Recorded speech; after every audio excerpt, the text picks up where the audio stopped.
All right, it is 5 o'clock on the West Coast, it is 8 o'clock on the East Coast, and the rest of the country is somewhere in the middle. Welcome everybody to Conversations in Color. This is Dennis GEBHART coming to you from Hollywood, California. We've just finished a great day of education here with the DG Collective, distributorship for Compañía de Colore and for California Glam. We've had a great day, and I wanted to make sure I got the broadcast finished before I hit the traffic here in Los Angeles, because I don't know about you, but in LA traffic, it can be a nightmare. Now, for some of you that were on last week, you know, I've never really had a chance to kind of give you a little bit of my background, so just allow me a couple of minutes to tell you kind of like where I come from. I've been in the industry for 35 plus years, so I've been around for a little while.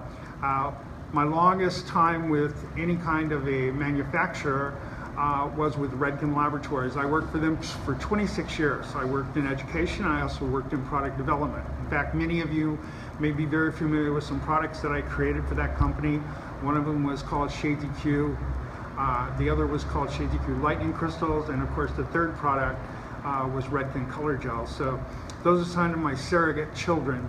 I am probably one of a handful of hairdressers, and not only am I licensed as a cosmetologist, but I also have a degree in chemistry, which has really kind of given me a different perspective on our industry and how products work. And because color is really my wheelhouse, it is my passion, that has been my main focus all of these years.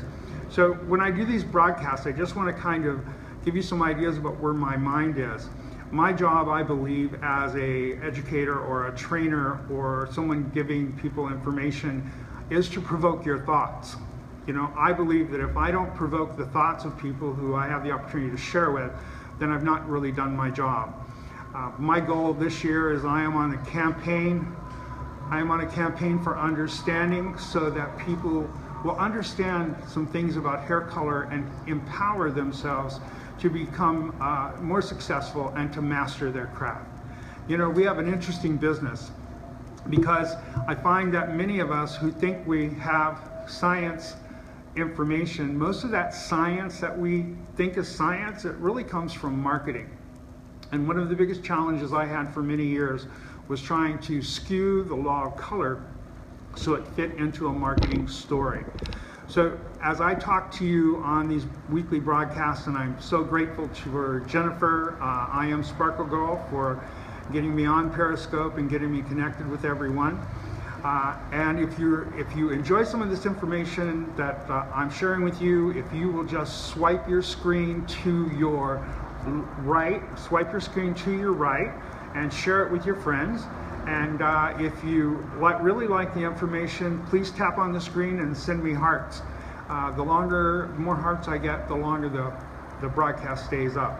So with our industry, sometimes we get science and we get personal interpretation, and they mix together, and that's how we come up with urban legends or urban myths. So tonight I want to just address a few that I've received over the past week, and each week I'm going to try and share those with you, along with maybe some tips and ideas that will help you overcome some of the challenges you might have. So here's the first question that I had come to me this week, and the question was, what effect does scalp heat have when you do color?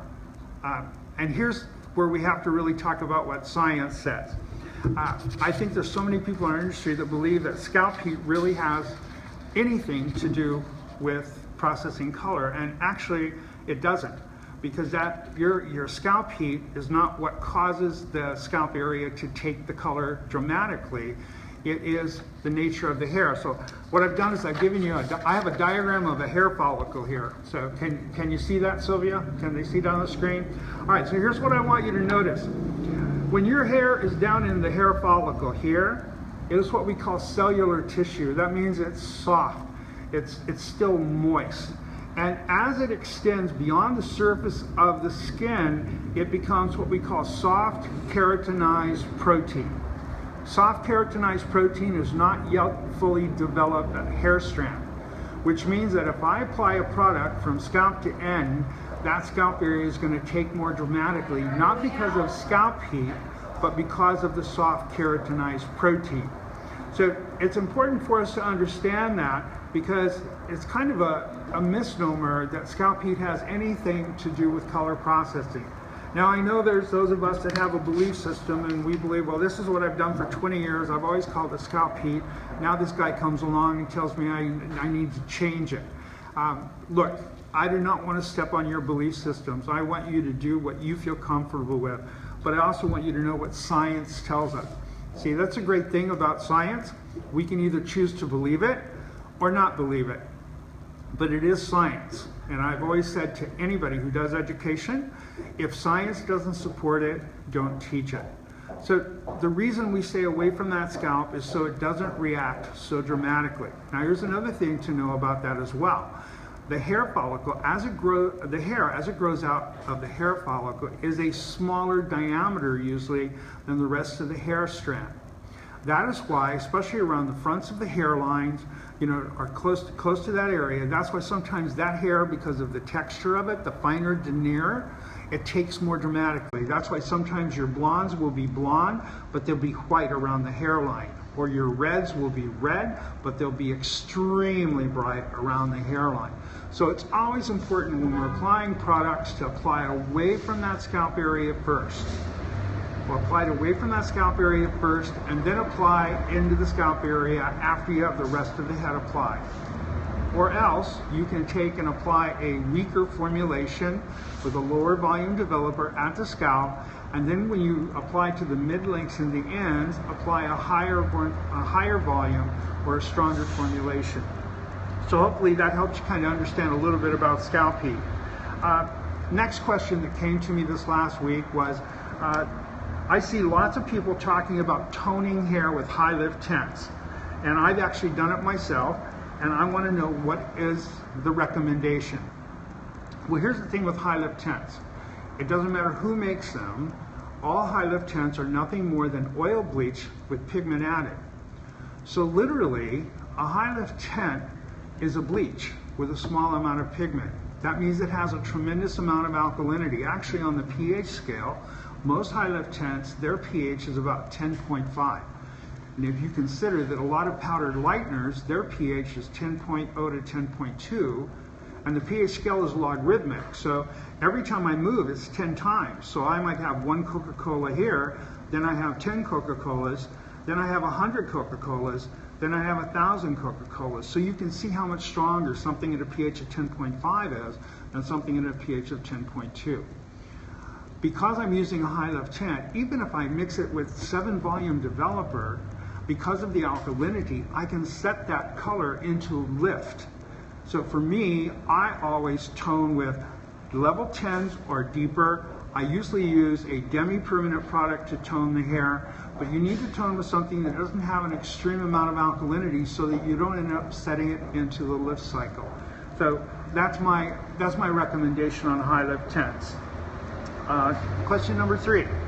How does applying another color on a previous tinted head of hair affect the result? And I think the reason that this question came to me was because last week when I talked about neutralizing a direct dye before you lift it out of the hair, there were people who said, well, why would I put another color on top of another color and then try to lift it out? Why would I be adding more color to that hair? And I want you to understand, every time we put a color application on a head of hair that's previously tinted, we're not putting a color over the top. We're not painting the house. We're not painting a wall. What we're actually doing is we're creating a swelling of that cuticle. We are creating a fracturing of the residual intermediary dyes, or the residual dye molecules that are in the cuticle layer, and possibly some of the melanin. So we are not covering up another color. What we're literally doing is we're changing the color. So for me, if it's an unnatural tone and I want to lighten it out of the hair, I'm going to add the complementary tone to create a balance or a neutralization of that color. Because we know this, the more natural the color is, the easier it will lighten out of the hair. You can do that with permanent color, you can do it with demi-permanent, and you can even do it with direct dyes. So that is why I think sometimes we talk about putting a color over another one, and we're not really putting anything over it. You are changing the result. chemically.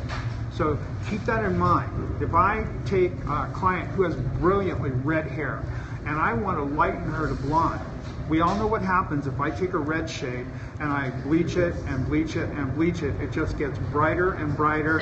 It ends up somewhere in the pink category and I can't seem to get that color out.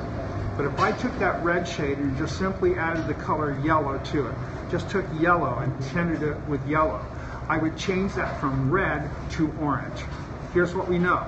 If I can make the hair gold, or if I can make it orange, I can make it any color. If I can make it orange, it will lift out more naturally like a natural hair color would.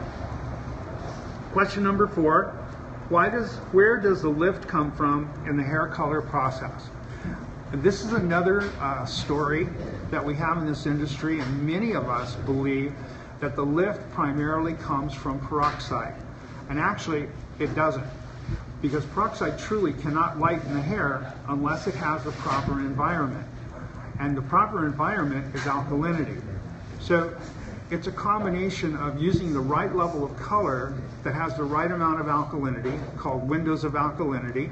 And if you want to learn more about that, I invite you to join us on one of our webinars. That alkalinity maintains an alkaline pH, and it allows peroxide to release more oxygen into the hair. As peroxide releases more oxygen, it fractures more pigment and it lightens the hair. So peroxide is only one part of the lifting process. Color is the other part. That's why many times people take a level 7 blonde and they say, instead of mixing it with 20 volume, I'm going to mix it with 30 and make it look lighter. When in fact, we don't end up with a lighter result, we end up with a brighter result. Because increasing the volume of developer did fracture more pigment, but it didn't lighten the hair, it just made it brighter. It gave me a brighter undertone. You see this all the time if you're working on darker heads of hair, like level 3 brunettes. And if you've been to a class where they say 30 volume gives you 3 levels of lift, and you apply you want to make her a level 6, so you use your level 6 hair color with 30 volume on her level 3 hair, and when you get to that level 6, you can't refine the warmth. And you go, what did I do wrong? You didn't do anything wrong. It just means that the 30 volume fractured more pigment, gave you a brighter, more intense undertone. And that's why it was impossible then for you to refine it with the pigment that was in that level 6. So keep that in mind, that most successful color results are done with 20 volume and using the color to determine how much lift you're going to create, as opposed to using the developer. The thing we need to remember is every hair color brand that I've ever seen is tested with 20 volume in the laboratories. That is the testing volume. So if they're testing with 20, that tells me that I can pretty much get more lift by simply adjusting the level of color that I'm using. For those of you that have ever used Wella, if you use Wella black, number 1, black, you mix it with 20 volume. If you use Wella 1290, you mix it with 20 volume. You kept the same volume of developer, you just changed the level of color that we were using, because that other part of the lightening process comes from the color.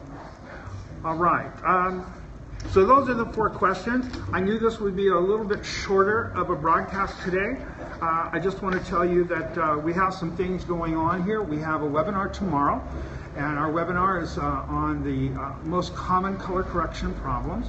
If you want to sign up for that webinar, you can go to guruvillages.com and you can sign up for that webinar. We have one next week on consultation. So stay with us. You can find us on guruvillages.com. You can find me on Facebook. You can follow me on Instagram @CaptainColor. You can follow me on Periscope @CaptainColor. If you like what you're hearing and if you like this information, please share it with your friends. We want, like I said, our goal is a campaign for understanding this year.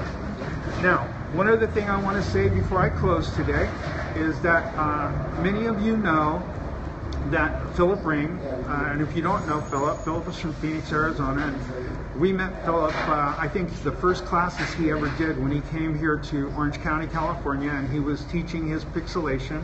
I remember him in his first class, and he was very nervous, and I told my wife, I said, this guy is talented. He's going to be a rule breaker. He's going to be a trendsetter in this industry. And as many of you who are fans of